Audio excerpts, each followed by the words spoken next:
Hello and welcome to our How to Cook series, where we select a common plant-based topic or challenge that we may encounter in the kitchen and share tips and tricks on how to navigate that topic or challenge.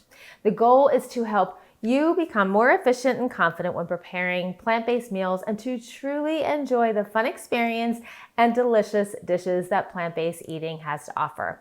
I'm Nichole Dandrea-Russert, Food Revolution Network's lead dietitian nutritionist, and today we are going to talk about what to do with common holiday leftovers, like leftover veggies that are in your fridge after making a recipe, leftover pumpkin puree from making pies, and leftover cranberry sauce that always seems to be left over. When you have a fridge filled with a bunch of vegetables that were left over from recipes you made, soups and stews should come to mind first. These one-pot dishes can be a vessel for you to add everything but the kitchen sink.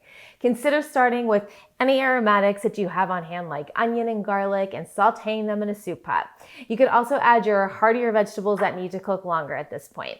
Things like carrots and peppers that may have been left over from your stuffing can also be used here. Once the veggies are tender, add some vegetable broth and canned tomatoes, beans, or lentils, plus plenty of your favorite spices and any leftover herbs you have on hand from your holiday dinner.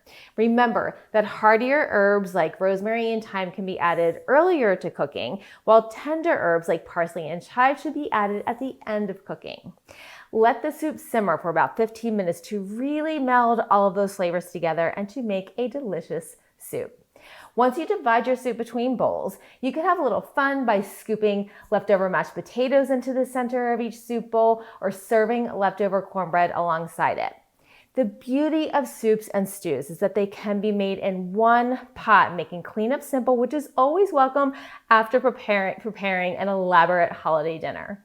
Casseroles are another easy and tasty way to bring everything and everyone together. Bring everything together by gathering all of your leftovers and layering them into a casserole dish. Consider adding a layer of mashed potatoes or stuffing, green beans, gravy, leftover tofurkey, or anything else that you think would go well together in your casserole dish to make a shepherd's pie-like meal. I mentioned that it also brings everyone together. If you're cooking for family or friends, casseroles are an excellent way to enjoy food with everyone. Like soups and stews, casseroles are also great because they only require one baking dish, simply layering all of your leftovers, which is also a great way to empty the fridge, and then simply popping it into the oven. The cooking time and temperature may vary depending on what's in your casserole and the type of dish that you use, but typically they bake best at 325 to 350 degrees Fahrenheit for approximately 20 to 30 minutes until everything is hot throughout. Once there was a time when salads were considered boring and just a bowl of lettuce, but not anymore. Salads can be creative and satisfying and full meals when you think outside the box. When it comes to leftovers, consider some of the ingredients you may have in your fridge, like cranberries, sweet potatoes, stuffing, or cornbread. The base of your salad can be leafy greens and chopped veggies that you had left over from preparing holiday dishes. But then consider adding fresh cranberries if you like the tart flavor, which can complement the bitter and sweet flavors in a salad. Or try cubing sweet potatoes and boiling them before tossing them into a salad. In fact, the sweet flavor of sweet potatoes may pair well with a few tart cranberries. You could also cut cornbread into cubes or lay stuffing onto a baking sheet before baking until crispy around the edges, and then add the cubed cornbread croutons or sprinkle some dehydrated stuffing over top of your salad for a satisfying crunch and flavor. When in doubt, make a bowl. Grain bowls are known for their variety of flavors, textures, colors, and nutritional value. A Thanksgiving bowl doesn't have to be any different, especially because you're likely to have a variety of tasty leftovers. Start with your grains like rice or starchy foods like potatoes and add them to your favorite bowl. Next, add leftover prepared vegetables like green beans or corn, or chop up fresh leftover vegetables from your fridge. You can also get creative with the types of cuts that you make for the vegetables. For example, consider shaving or shredding beets, chopping or julienning your carrots, or thinly slicing fresh onion. Next, you'll want to add your plant-based protein like beans or lentils or tofu or tempeh or nuts and seeds. Whole grains can actually also often serve as your protein, since several of them, like buckwheat and quinoa, are excellent sources of plant-based protein. Pumpkin seeds could be a festive addition to a Thanksgiving leftovers bowl, and they have lots of essential minerals, healthy fats, and a fun crunch in addition to their protein content. Finally, you will want a sauce for your bowl. You could taste test a little cranberry sauce to see if that works well with the bowl that you created, or drizzle some leftover mushroom gravy over top.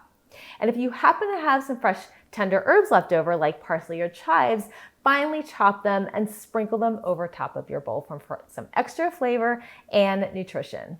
It would not be a leftover celebration without something sweet to eat.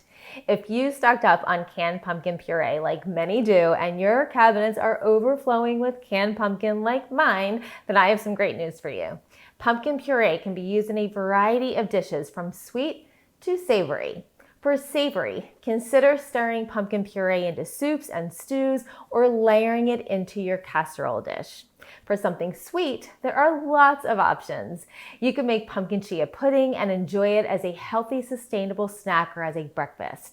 You could blend the puree into your smoothie, or you could add it to a food processor along with some oats or oat flour, your favorite sweetener, pecans, and cinnamon to make a dough, and then roll that dough into pumpkin snack bites.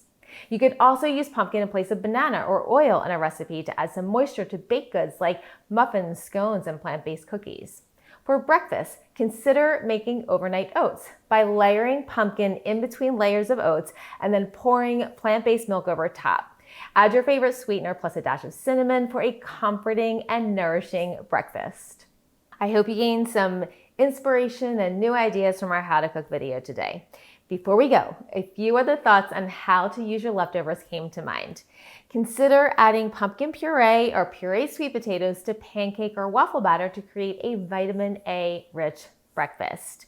Or make a Thanksgiving pizza with leftover veggies from your fridge. Or if you haven't caught our previous How to Cook video and blog, make sure to visit it to see how to make homemade vegetable broth from leftover veggie scraps. Also, don't forget to visit the blog that accompanies the video today to get even more ideas and details around what to do with leftovers. Thanks so much for tuning in today. See you next time in our How to Cook series.